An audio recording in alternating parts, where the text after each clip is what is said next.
Hello. Welcome to my YouTube and Facebook channels. Today I'm gonna teach you how to solve multiple choice questions of the chapter Measures of Central Tendency and Dispersion with ease. When calculating the average rate of debt expansion for a company, the correct mean to use is the options are arithmetic mean, weighted mean, geometric mean, either A or C. The correct option is geometric mean. The mode has all of the following disadvantages except the options are: a data set may have no modal value. Every value in a data set may be a mode. A multimodal data set is difficult to analyze. The mode is unduly affected by extreme values. The correct option is the mode is unduly affected by extreme values, because the mode is not necessarily affected by extreme values. In fact, one of the advantages of the mode is that it is resistant to outliers and extreme values, as it represents the most frequently occurring value in the data set. What is the major assumption we make when computing a mean from group data? The options are: all values are discrete. Every value in a class is equal to the midpoint. No value occurs more than once. Each class contains exactly the same number of values. The correct option is every value in a class is equal to the midpoint. Because when computing a mean from group data, we assume that all values within a class interval are equal to the midpoint of that interval. This is a simplifying assumption, as we don't know the exact values within each interval. By assuming that all values are equal to the midpoint, we can estimate the mean with reasonable accuracy. Which of the following statements is not correct? The options are: some data sets do not have means. Calculation of a mean is affected by extreme data values. A weighted mean should be used when it is necessary to take the importance of each value into account. All these statements are correct. The correct option is some data sets do not have means. This statement is not correct. All data sets have means, as long as the data is numerical and there is at least one data point. Which of the following is the first step in calculating the median of a data set? The options are: average the middle two values of the data set, array the data, determine the relative weights of the data values in terms of importance. None of these. The correct option is array the data. Which of the following is not an advantage of using a median? The options are: extreme values affect the median less strongly than they do the mean. A median can be calculated for qualitative descriptions. The median can be calculated for every set of data, even for all sets containing open-ended classes. The median is easy to understand. All these are advantages of using a median. The correct option is the median can be calculated for every set of data, even for all sets containing open-ended classes. This option is actually not an advantage of using a median. Medians can be challenging to calculate and interpret when dealing with open-ended classes or datasets with unclear boundaries. Why is it usually better to calculate a mode from grouped, rather than ungrouped, data? The options are: the ungrouped data tend to be bimodal. The mode for the group data will be the same, regardless of the skewness of the distribution. Extreme values have less effect on group data. The chance of an unrepresentative value being chosen as the mode is reduced. The correct option is the chance of an unrepresentative value being chosen as the mode is reduced. When working with ungrouped data, it's possible for a single unusual value to be chosen as the mode, which might not accurately represent the typical value in the dataset. By grouping the data, you reduce the impact of any single value and make it more likely that the mode will represent the most typical value in the dataset. In which of these cases would the mode be most useful as an indicator of central tendency? The options are: every value in a dataset occurs exactly once. All but three values in a dataset occur once, three values occur 100 times each. All values in a dataset occur 100 times each. Every observation in a dataset has the same value. The correct option is all but three values in a dataset occur once, three values occur 100 times each. In this scenario, the mode would be the most useful indicator of central tendency because the three values that occur 100 times each are clearly the most representative of the data. The mode would capture this dominance, while the mean and median might be skewed by the outlier values that occur only once. Which of the following is an example of a parameter? The options are x bar, small n, mu.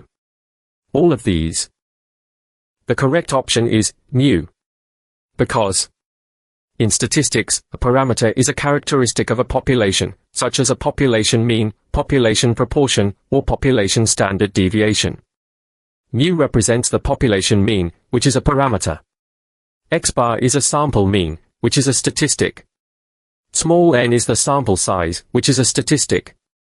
So, only mu is a parameter in this list. Which of the following is not a measure of central tendency? The options are geometric mean, median, mode, arithmetic mean, variance. The correct option is variance. Variance is a measure of spread or dispersion, not central tendency. It represents how much individual data points differ from the mean, while the other options are all measures of central tendency.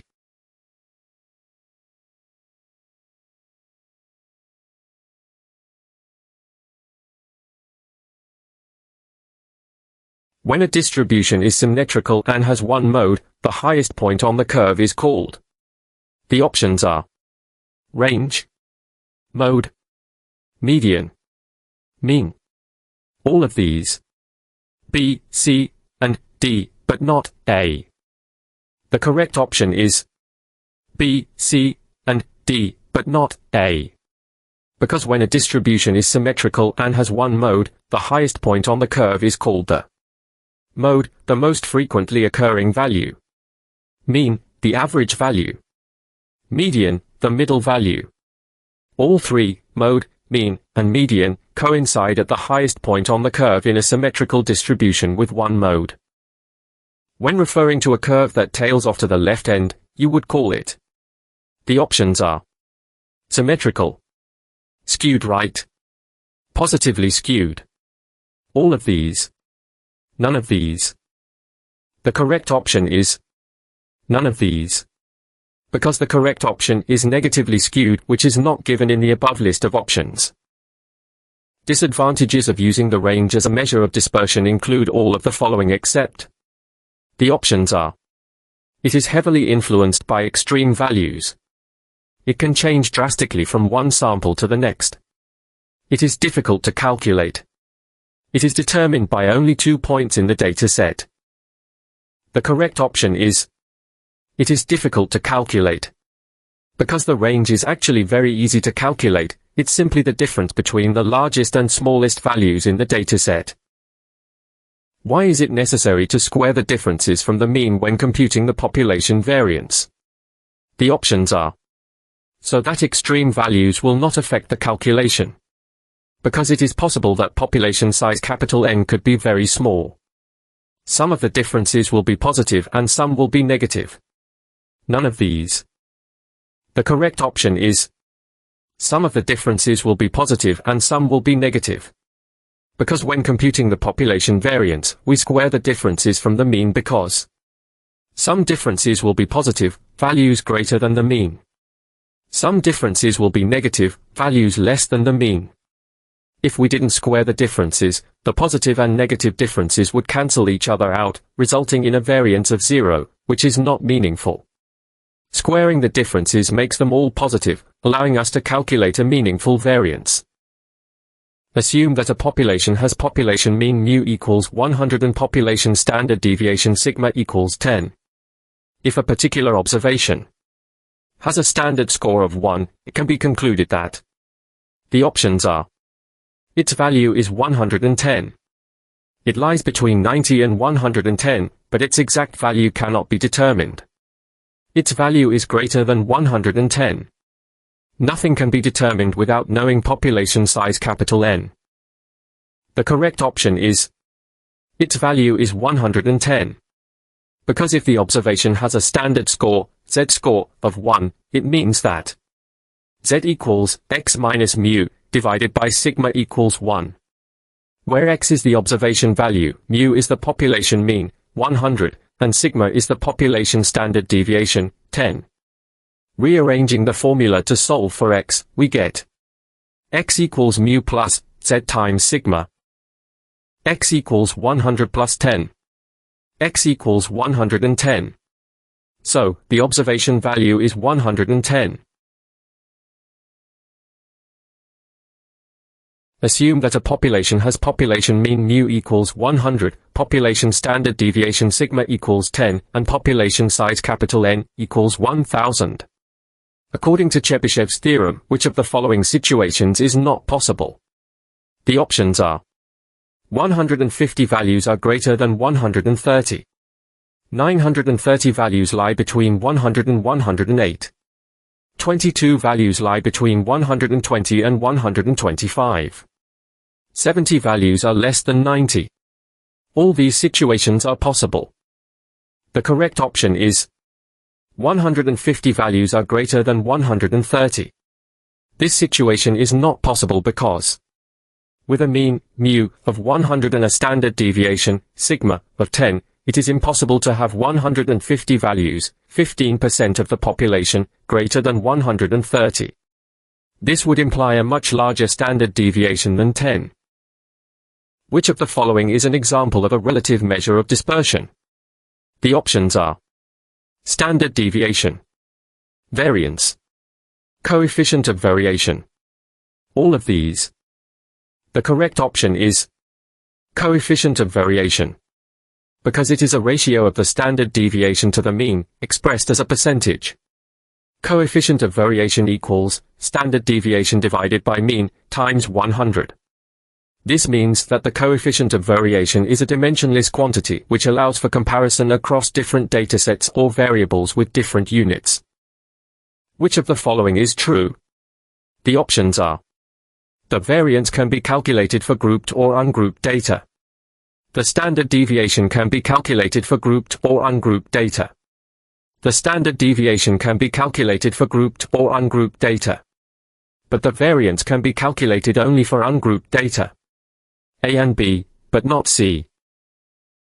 The correct option is A and B, but not C. If one were to divide the standard deviation of a population by the mean of the same population and multiply this value by 100, one would have calculated the options are population standard score, population variance, population standard deviation, population coefficient of variation. None of these. The correct option is population coefficient of variation. How does the computation of a sample variance differ from the computation of a population variance? The options are mu is replaced by x bar. Capital N is replaced by small n minus 1. Capital N is replaced by small n. A and C, but not B. A and B, but not C.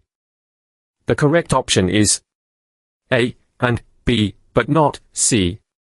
When computing the sample variance, we replace mu, population mean, with x bar, sample mean. Replace capital N, population size, with small n minus 1, degrees of freedom. So, both mu is replaced by x bar and capital N is replaced by small n, 1 are true. The square of the variance of a distribution is the options are standard deviation, mean, range, absolute deviation. A and D. None of these. The correct option is none of these. Chebyshev's theorem says that 99% of the values will lie within 3 standard deviations from the mean for.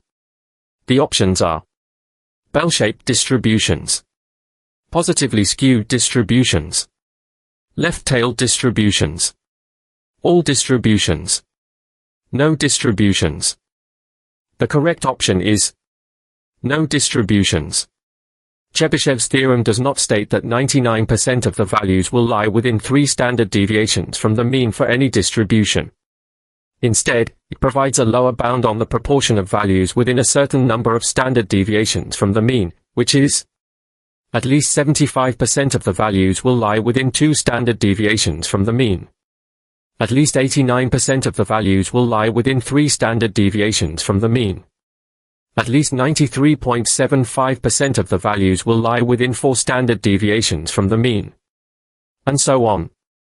Therefore, the correct option is no distributions, as Chebyshev's theorem does not guarantee that 99% of the values will lie within 3 standard deviations from the mean for any distribution.